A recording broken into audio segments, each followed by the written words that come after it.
8 Japanese secrets revealed to create an extraordinary family bond. Hello everyone, welcome to our Vasudha Ramesh YouTube channel. Today we have an interesting and a very personal topic where it's about resolving the family conflicts using Japanese techniques. We are part of bigger families. We have mother, father, brother, sister, aunts, uncles, grandparents. With all these members coming together, it is natural that at some point or the other, conflicts arise because of the communication gap or whatever may be the reason, and it affects our lives to a larger extent. So, today we are going to borrow the wisdom of Japanese secrets to help us come out of those conflicts. So, if you are ready to learn more about these Japanese techniques to enhance or make your family relationships better, watch till the end. So, to help us with that, we have Vasudha Rameshi, a light relationship coach. She's going to give us that knowledge about these 8 Japanese secrets. Welcome, Vasudha ji. Okay, Shweta, thank you so much. Namaste. Thank you, Shweta. Yes, today we are going to speak about 8 Japanese secrets. So, these secrets, why Japanese, the way they came up from nothing to what they have achieved today. It's because of all these principles.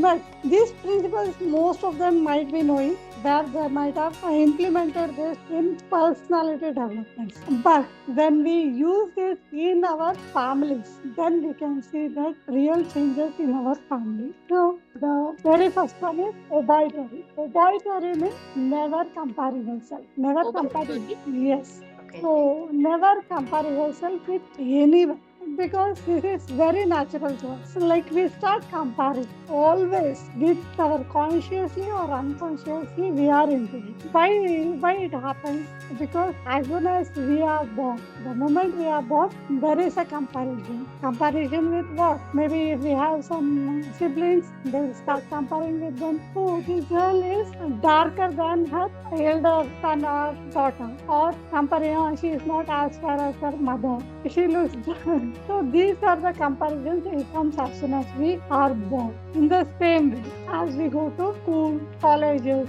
we compare friends. even the looks or the marks, the way they talk, everything, communications, everything. The problem where it starts, when we are after getting married. After getting married, when we are compared with our co-sisters or somebody else, Neighbor also. neighbor, daughter-in-law, Neighbors. yes, then the problem, real problems begins, isn't it? Because all this is okay. We might have not put that feeling so seriously, but then after marriage, it becomes a serious issue. Yeah. So be aware of it. Stop comparing yourself and also don't compare others also. Like your husbands comparing them with somebody else, comparing with our own brothers. Okay, they are so successful, he is not successful. Or in many other things. Correct. Kids, we start comparing our kids. Whatever we have gone through, we again start that loop with the kids. Correct. So, and it has been a cycle. Now, be aware of it and comparing yourself and others. I think when you're saying this, I realize that, okay, yes, we are, this program is running from so long, from childhood. Correct. Almost on a regular basis, we are given this comparison, and we reach a point where without anybody else comparing, we compare ourselves with others by default.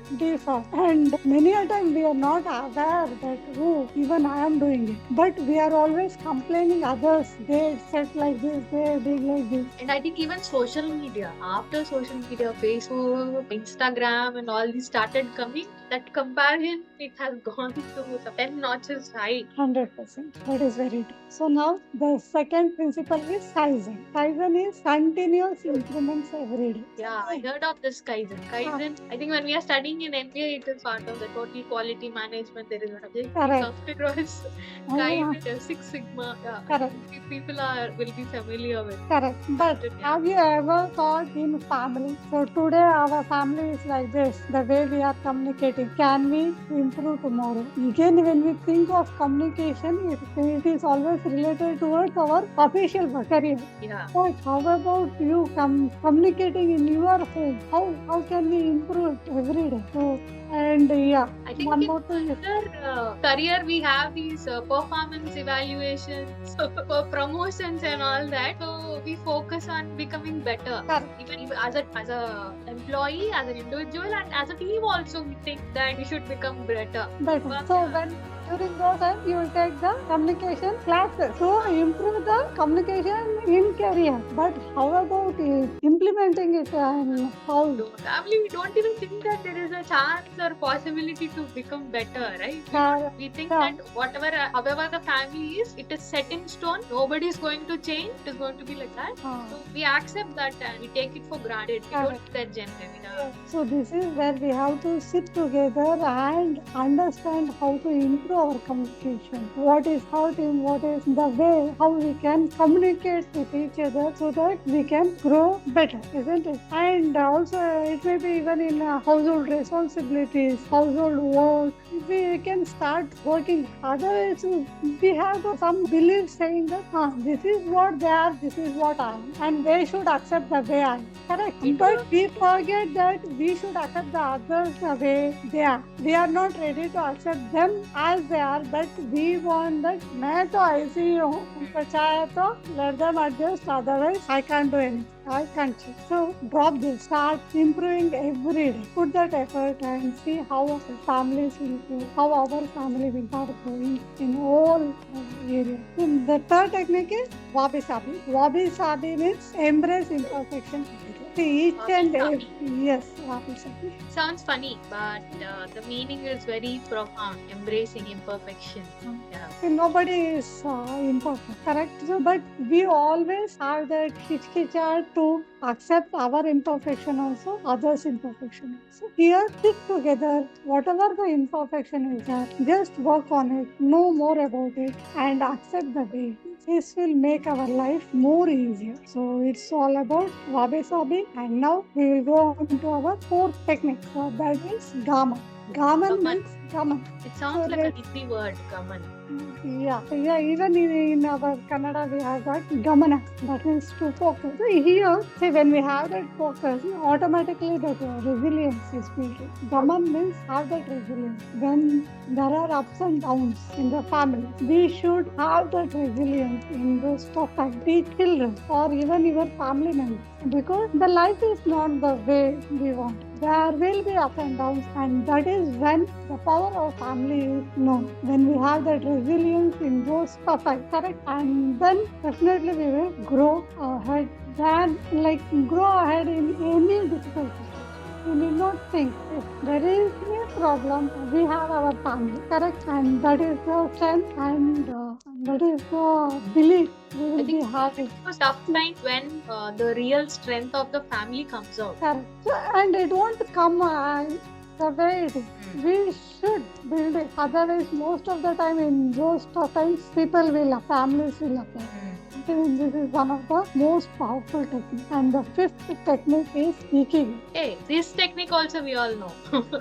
Ikigai, I think during COVID, that's the book almost everybody started recommending that they should read, mainly for finding the purpose of their life. Correct. Ikigai. But Shweta, did you think about the purpose of family life? Family, not individual. Even when we are thinking about purpose of family, means we are thinking about me. Me, I, that's it. But what is your family purpose? Start finding that family purpose. When we have this family purpose, it can be anything like simple honesty. Like our family, we will be having that honesty, honest family, humble family. Or you can have a very big goals like being a successful and happy business family. So with Even this, being a healthy family also can be a purpose. 100%. A family which never visits hospital who are very wrong, something like that also can be a purpose. Right? Correct. See, never visiting hospital, that we can't say. But healthy family, 100% we can do. See, think when your family has got that purpose, how everyone will be going to walking together or exercising together, eating healthy together. It will be so beautiful, no? It's going to be fun when we do it together. Yes. And the chances of staying, like implementing it, the chances will be higher when we do it as a family than as an individual. Correct. and each and everybody will have their own ideas. They will contribute in their own way. It is not like only me, only my head, my ideas. No, now it will be more than 4 or 5 people's ideas that we will be working towards one single purpose. So yes, and now the sixth one is Shikata Gana. Shikata Gana. Yes, it is acceptance and letting go. This letting go is the most powerful thing which we have to follow and adapt in everyday life, because many things will come up while we are speaking. Somebody may say something wrong which may hurt us, but letting go at that time may be difficult. A small thing, even a small thing, correct? So we have to start accepting and letting go things. Now that you're saying about acceptance and letting go, thinking of this parents and kids relationship. When kids grow up, maybe in their teenage years and all, that rift comes because it becomes difficult for parents to accept that the kids have grown up, to let go and do their own thing. Here I would like to add on. Okay, like they say, no, when student is ready, teachers will appear. Correct? Yes. So in the same way, when student has learned, then teachers has to learn. In the same way in families, most of the time when we are always trying to teach the other person, ऐसे करो, वैसे करो, ये नहीं ठीक नहीं है, and we keep continuing the same thing every day. No, we should know when to stop teaching and let go. Then you will be at peace. When you Yeah. add and let go, you will have the peace. Correct. So now the seventh technique is Shuhari. Okay, Shuhari is family growth and independence. Okay. So as I said in earlier this thing also, as we see the family members are growing and they have learned what has to be learned when they are ready, then definitely we have to give that independence to them. Okay? Don't get that bonding that yes, I will hold on to. No, that cannot happen. Sometimes they have their own purposes, then we have to give that independence. See, one more thing I would like to bring up. It doesn't mean that every family member should be bound to their purposes, because each and everyone has their own uniqueness. Sometimes some people will accept and will start moving, and sometimes one of them may not be interested in. Correct? Then we have to give that independence. Otherwise, again, there will be some problem, conflicts, are saying that we have this purpose and he is not contributing, the one person is not, and the conflict start growing and we stop thinking about it, isn't it? So I give that independence to each and everyone. When we have that clarity about purpose, and if we decide it together, it will happen. But one of the person is not interested, then it's okay, leave it. Now you are saying this Shuhari. I'm remembering banana tree. Banana tree, when it grows big, beside that the smaller banana trees start sprouting. So after they reach some length, immediately they are removed from there and they're planted separately so that they can grow independently into their own tree and give the fruit and all. Correct. So I'm remembering that example for Shuhari, the family growth and independence. Yes. Okay. So now the eighth technique is Kintsugi. This is a very beautiful technique. Kintsugi. Yes. So it's a Japanese art where they beautify the broken potteries. Okay.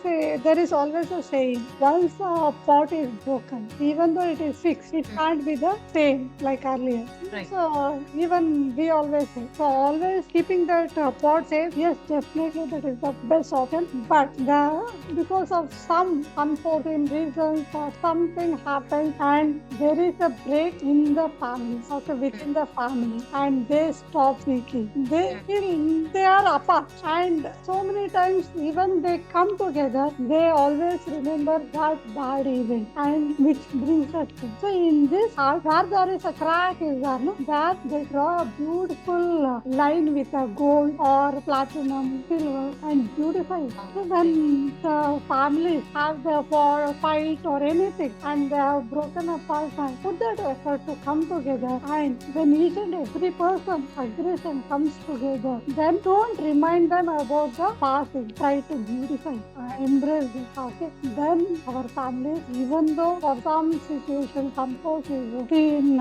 situations, even if it has broken apart, definitely we will be building a beautiful life. These are the 8 techniques which we can use in our family life. Amazing, ma'am. I think all the principles, all the 8 principles, they are very incredible. And while you're talking, listening to that, it made me realize that so many things we always think from a perspective of self growth, self help, when the books, courses, they all come for self, but not from a family perspective. But Correct. you have touched upon all the right points that if we do it as a family together, so that is very powerful. And definitely all these 8 principles are going to resolve the conflicts and make the family bond very strong. So out of all these 8, what are your favorite 1 or 2 principles? I think kintsugi. Most of the time we will be having fights with our parents or in-laws, husband, spouse. Okay, so when they are so sorry or when we are sorry, embrace it, beautify it, and start growing from there. Don't hold on to the grudges. Try to build that beautiful life. I think my favorite one is wabi sabi. Sound funny, but has that a meaning. Embracing imperfections. I think it's close to kintsugi as well. And as you made me realize that setting a purpose for family, ikigai. So these 2 things, the 2 principles are my favorite. So viewers, please do share with us what are your favorite techniques or secrets among these 8 in the comments. And thank you so much, ma'am, for taking our time and sharing this knowledge, from bringing this knowledge all the way from Japan to us, which can be implemented in Indian families as well. We look forward to some more episodes. Definitely, Shweta. You're most welcome. If you're interested in topics like these, follow us on this channel, click the bell icon, share it with your family members and friends, because it can definitely help whoever is going through a tough time with their family. Using one of these principles will definitely help them, and they'll thank you later. And if you are looking for a personalized counseling, Vasudha ji is available, and the link for that one-to-one call is in the description below. And if you want to be part of a like-minded community where we are building stronger families by handling all these conflicts and all, conflict resolution and better communication, the link description for that WhatsApp group is also below the description. Thank you, ma'am, once again. We look forward to see you in another interesting and mind or eye-opening episode. Definitely, Shweta. So everyone, please write your comments, and definitely I'm going to read it out. And please do subscribe, like, and press the bell icon, and also share with your family members. Thank you.